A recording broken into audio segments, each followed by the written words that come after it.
Hello everyone and welcome back to another part of Red Embrace Hollywood. We're at the finale probably, I don't know. We should try to talk with them as long as there's a chance. Still an optimist, huh? Hell yeah! My response seemed to actually relieve Randall slightly, and for a moment he even cracked a faint grin. Alright, Antonio. They're not gonna catch us off guard, but we'll give them one last chance to give up the city without a fight. A chorus of cheers rang out after Randall's reply, with some disgruntled mutters mixed in, but no one raised their voice in protest. What about Queen Bitch? Yeah, what are we gonna do about her? What if she sticks around? Two loud voices impatiently called out from the crowd, echoed by murmurs of agreement. Yeah, there's still one thing we gotta agree on. I know I'd talk a lot of shit about Queen Bitch, and she deserves it, that fascist Prada-wearing fucker. She can't stay in the city, that's for fucking sure, but we don't have to kill her either. I feel unhappy mutters sprang up at that, but most of the crowd waited for Randall to continue. Antonio, you've put up with more of her shit than any of us. What do you think? Fuck? Charisse doesn't deserve to die. We should let her escape. Or I hate her, but I don't want her dead. Or she has to be killed. I feel so sad. I don't know what I want from this. If you guys actually want to know, like, what happens if you do kill her, or agree to kill her, buy the game. Do it. Buy the game. Links are in the description. If you want to support the devs any other way, there's also the link to the Patreon in the description. Go do it. I don't hate her. Do we hate her? At this moment in time, I hate her so much. I hate her, but I don't want her dead. Yeah, I'm with you there. Then we'll let her leave the city, as long as she never comes back, and she better not fucking come back. Randall's words were met with cheers of approval, though they seemed a little quieter than before.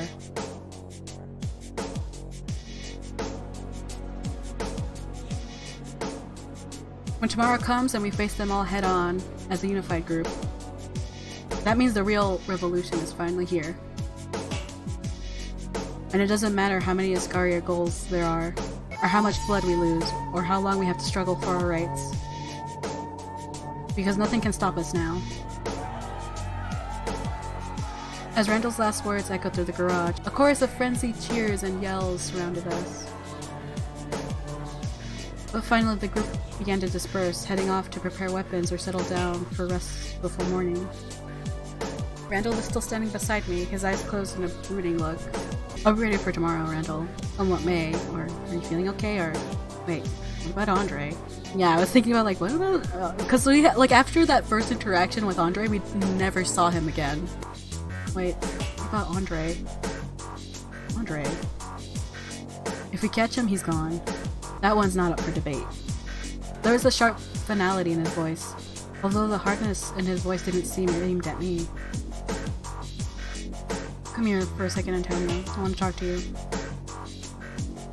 I feel like I'm having, like, whiplash. I should have taken a break. Reaching out to gently grasp my arm, Randall pulled me towards one corner of the garage, where the others' curious gazes couldn't follow us as easily. I could tell his emotions were running high, an obvious stress weighing on his shoulders as we walked. I just wanted to say, I'm really happy you stayed with me, independent. That you didn't get sucked up in the old leader's bullshits, or anything else. It's not that I don't trust you, I'm just not used to people always saying that they mean, doing what they say they're gonna do. The war doesn't matter in the end. You're most important to me, Randall, or... I follow what I think is right, and I know I couldn't join the other leaders, or you thought I was going to betray you at the last second. I almost did, because I didn't understand. I follow what I think is right, and I know I just couldn't join the other leaders. You know, the moment I saw you running up to me in the garage, I had a good feeling about you, Antonio. I was like, this crazy fucker, he's gonna go places, and I hope he'll take me along for the ride. Although his chuckle sounded a little forced, Randall wrapped his arms around me in another hug. This one much softer than his earlier embrace. We spent the rest of the night sharing stories, just like we had the night at Saturnalia. With the threat of tomorrow's conflict looming over us, it was almost impossible to relax. but Randall seemed to be trying his hardest to forget about it. Oh fuck! No! I had my finger on the skip. Finally, as morning grew close, I dozed off on Randall's shoulder. A brief escape from thoughts of what was to come.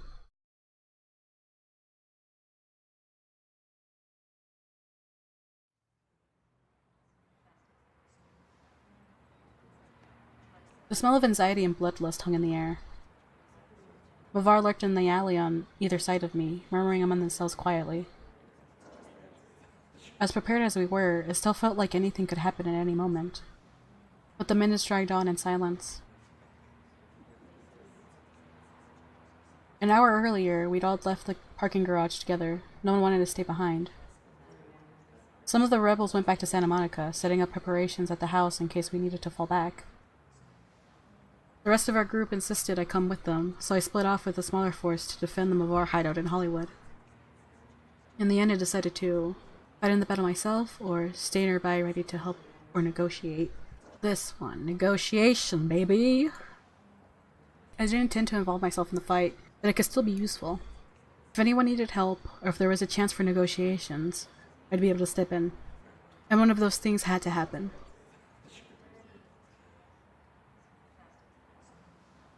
We were spread out in front of the hideout's entrance, keeping an eye out for any Golgotha or Iskari, while other Mavar made sure passing humans didn't get too close.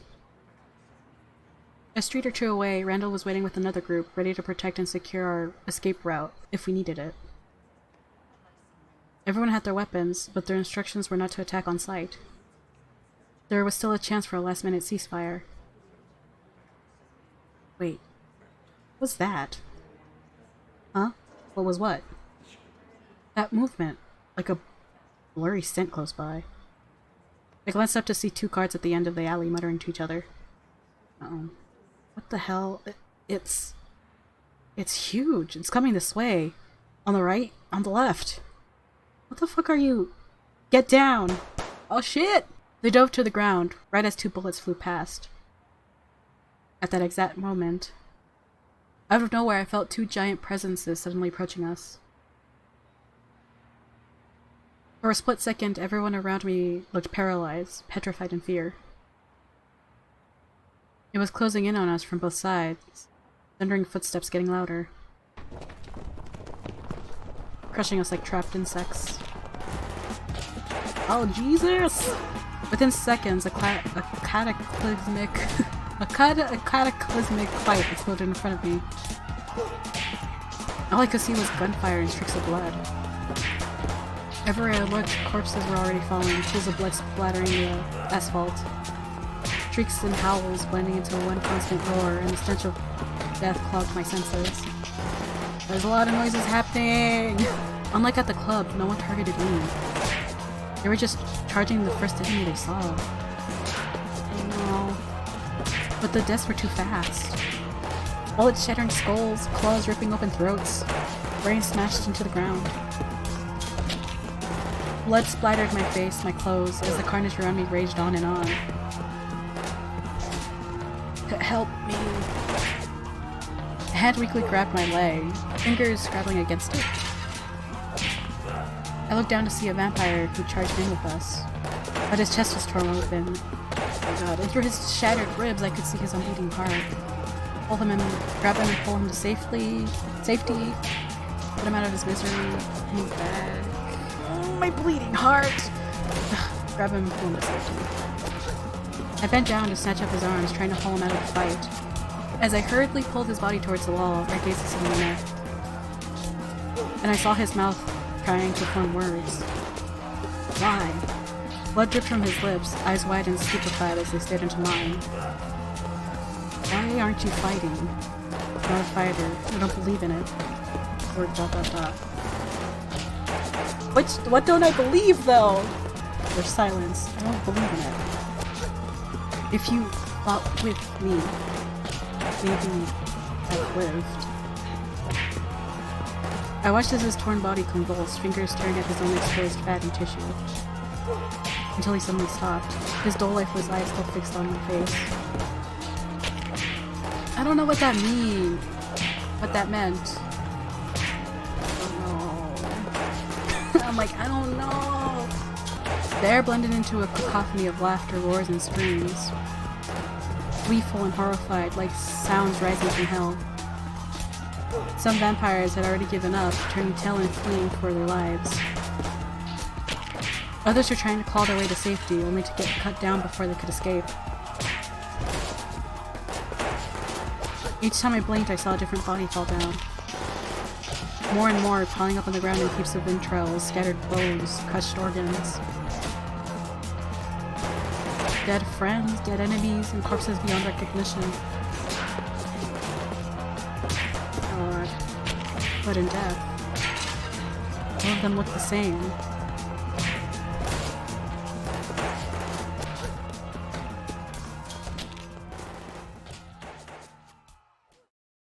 The chaos seemed to stretch on and on and on. But at last, the scream died into whimpers. My God. In reality, the fighting had only lasted a few minutes, even though it seemed like forever. But because of our monstrous natures, the results were horrific. All around me, dead vampires covered the ground, headless, limbless, or with their hearts cut open. The stench of blood permeated the air, belching out from their open wounds. God. Slowly, I realized that we'd won. There were more rebels still alive, some groaning and shuddering on the ground, others helping tend to the fallen. Though Golgotha and Iskari had fled, leaving only their dead behind. But we'd lost many of our own, too. All of these corpses would have to be taken away, and one by one, they'd become a tragedy to someone, not just part of a faceless mass. Oh God, I'm feeling things. I hate it. Just as I finally stumbled away from the sea of bodies, a human passed by the alleyway. Fuck! He froze mid-stride, staring down at us, at the mangled bodies littering the concrete. Oh my God, the moment seemed surreal. I almost expected to jolt out of a dream, from anesthesia, in a dentist chair. To realize everything that happened since the night at the club was long— oh God, I'm having feelings. It's okay, I tell you. Huh? To realize everything that happened since the night at the club was one long, bizarre delusion, and I was back in the normal waking world. Well. The man's eyes met my own. His pupils, like two TV screens switched off, held a blank look that had to be pure abject horror. Or so I thought, until he shrugged and continued on. The fuck was that? What the fuck? At first I was stunned. It was like the horrible sight hadn't affected him at all. But after a moment I realized why the man hadn't shown any reaction.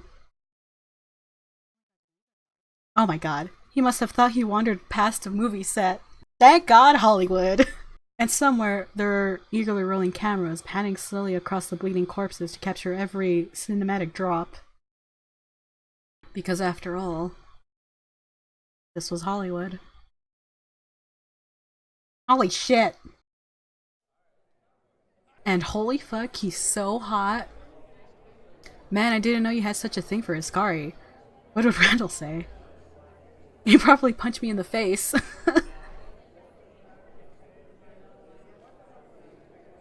As soon as I stepped into the house, a deafening chatter attacked me.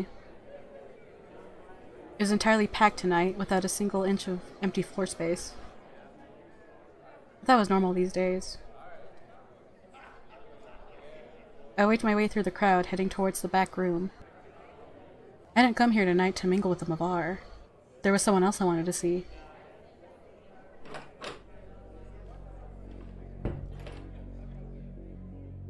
Eh? Hello? The lights were switched off, but the room wasn't empty. Oh my God. What's happening? Okay, listen, this is a pretty picture. A lone tall figure stood before the mirror, staring at his reflection intently. He didn't seem to notice I'd arrived. Randall, hello. Silence, or you look handsome, Randall, don't worry. Randall? Hello? Oh my God, Randall. Randall flinched, a look of confusion flicking over his face. His eyes stayed on his reflection for a moment longer, almost like he thought it had spoken to him, before they slid over to me. Randall? Antonio? After a short pause, Randall broke into a smile. Ah, shit. Forgot tonight was our movie date. Guess I'll have to give you something later to make up for it, huh? He let out a soft snicker. His voice was warm and affectionate as ever. Eh? I'm so confused. Is this the ending? Confusion? I'd moved into the beach house with Randall, and we shared this run-down bedroom. It was a little cramped, but things worked out. He always seemed happy whenever we spent time together. In fact, as time went on, he started avoiding his clanmates more and more. What? He started avoiding his clanmates more and more, making up excuses so we could talk alone instead. Oh my god. Did I do bad? I probably did bad. Fuck. But ever since the war ended, I noticed Randall's behavior had slowly begun to change. He was drawing a lot more, scribbling on just about everything he could. Paper, tables, napkins, his mirror, even his hands. A lot of it was artistic, the usual grotesque figure he seemed to enjoy sketching. Other times, though, Randall wrote indecipherable words, long strings of letters that I couldn't make heads or tails of. He never gave any explanation when I asked, only that he was drawing whatever he felt like, and the drawings seemed to bring him comfort. I found him like this more frequently, too, standing in front of the mirror, staring at his reflection. Again, he always evaded my questions, offering me something like, I can't tear her away from my beautiful face. Or, I was just practicing kissing. Maybe he'd finally explain himself one day. But until then, I was left mystified by his strange habits.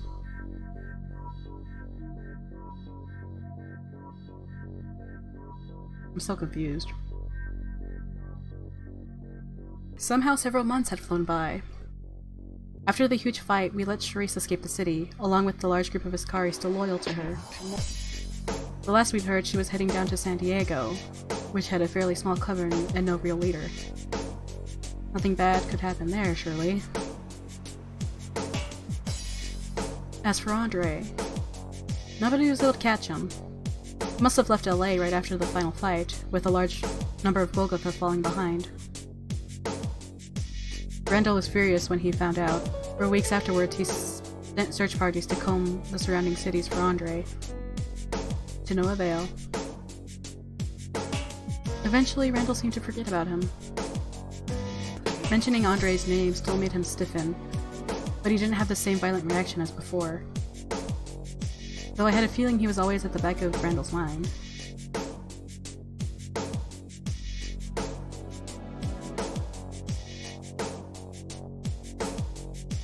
With no more strict rules in place, the Coven had settled down into a strangely easy peace.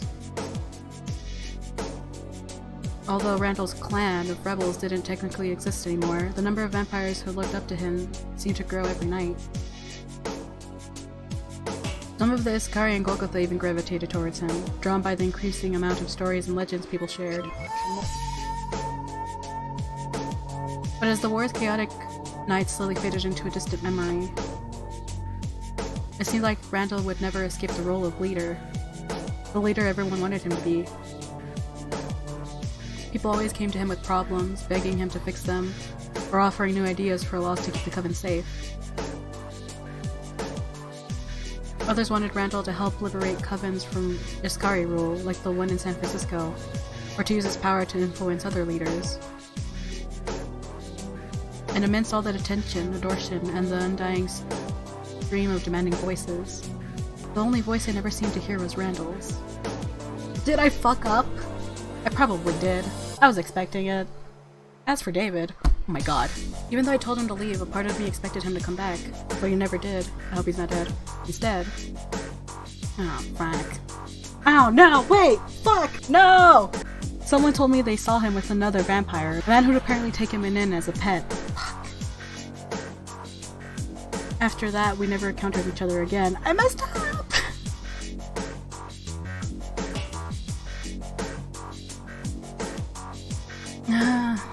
I'm having hurting feelings. Randall's fingers trailed across his face. Threads of messy blonde hair caught between his fingers. These days, he didn't seem to care as much about his appearance. Glad you're here, Antonio. I was getting real lonely without you. Instead of turning to look at me directly, Randall only met my gaze in the mirror, through the fingerprint and ink that framed his face. Felt like you were gone a long time. I only stepped out for an hour. Are you sure you're feeling okay, Randall? Or, well, you should come with me next time. Well, you should come with me next time. Nah, I think you should just stay with me. I fucked up. He let out another mild chuckle, shaking his head to himself. Then, after a last long look in the mirror, Randall turned to step towards me. An arm curled around my waist, gently pulling me into an embrace, and he leaned down to offer me a firm kiss. Oh, I'm gonna die. But as Randall stroked one hand through my hair, and I felt his wide beating chest pressed softly against mine, his lips seemed colder than they ever had before.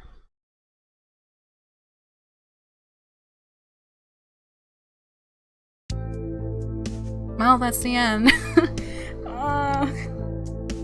Jesus Christ.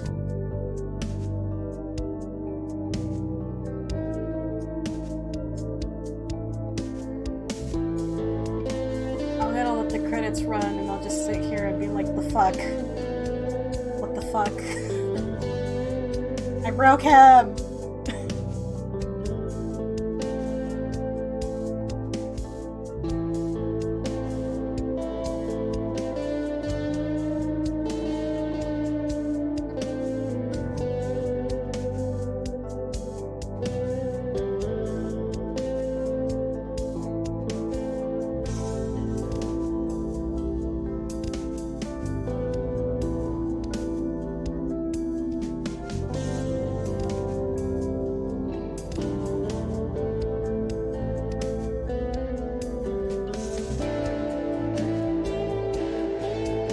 There's a lot of Golgothas. What's happening? Look at all those Golgothas. What? There's so many of you.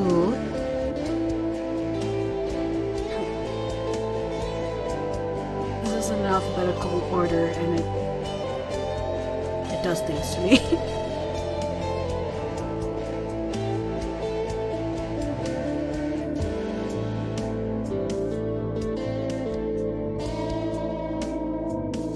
But then again, if there's like a lot of people with the same name, like one after the other, that'd look horrible.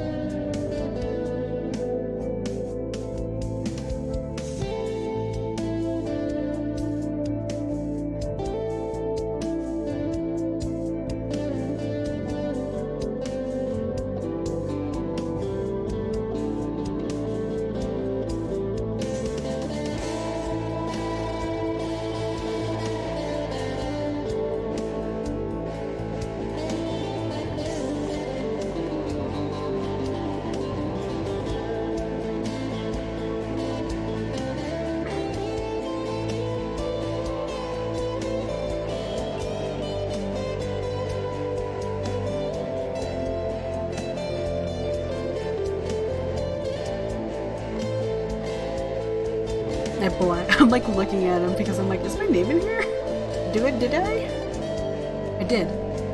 I did back this game. I just don't remember what name I put. If it was my real ass name or my channel name. My online name, I mean. Oh, excuse me. Gayest gamer. Nice.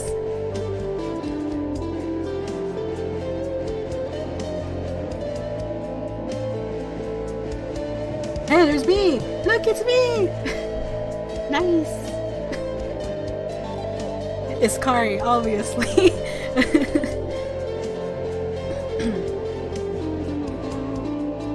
There's so many gold ones. Are you sure you guys didn't rig it?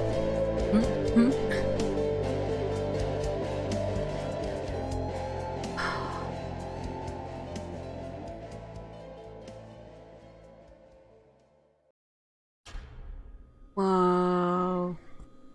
Whoa! endings. Unknown, handle. Wow. Comorbid. Is that what that says? What does that mean? Google. The simultaneous presence of two chronic diseases or conditions in a patient. It's like his fucking fifth ending. Fourth ending. But now at least if I get like the first one, the first ending, I could unlock this one. Cool. Gallery. Not safe for work. Oh, I'm doing that on my own, guys. Oh, Jesus Christ. Wow, what an ending. Thank you guys for joining me. I usually don't talk about what I think. I just say I like it. First impressions. I usually don't do follow-ups either. It's really bad. Is it until later on that I'm like saying what I think about the game, and since I only done like one ending, I can't really put my sense in there. But I liked it. I'd highly recommend it though if you're into like kind of like that dark themed vampire. If you're like coming in and just like I just wanted to see the ending, you don't need to play as a dude. You could play as a female, male, and non-binary. So if that interests you, if that actually like sways your decision on buying this game, there you go. You could decide to skip the opening if you don't want to do that. The opening is the way like you choose your house in case you actually want to know what kind of house you would be in, or if you just want to be like, hey, I don't fucking care, I want to play as a Muvar, you can do that. Thank you guys for joining me. This is a long LP. It's been a while since I've done longer LPs. I usually do demos, but I had fun, and I hope you guys did too. If you didn't, my bad. If you guys have any suggestions on what I should play next, let me know. Just to let you guys know, if it's like a game that you pay for or a longer game, it might take me a while to get to. If it's a horror game, no. Horror games are a no. Unless it's a light horror, I'll think about it. And if it's a game with not safe for work stuff, it should be something like Red Embrace Hollywood, where like, you don't have to play the scene, or if it's like it's specific places, but it's not focused on sex. So if it's a type of game like that, be good. I'll see you when I see you, because you guys know that when I don't have something going, it might take a while. Bye.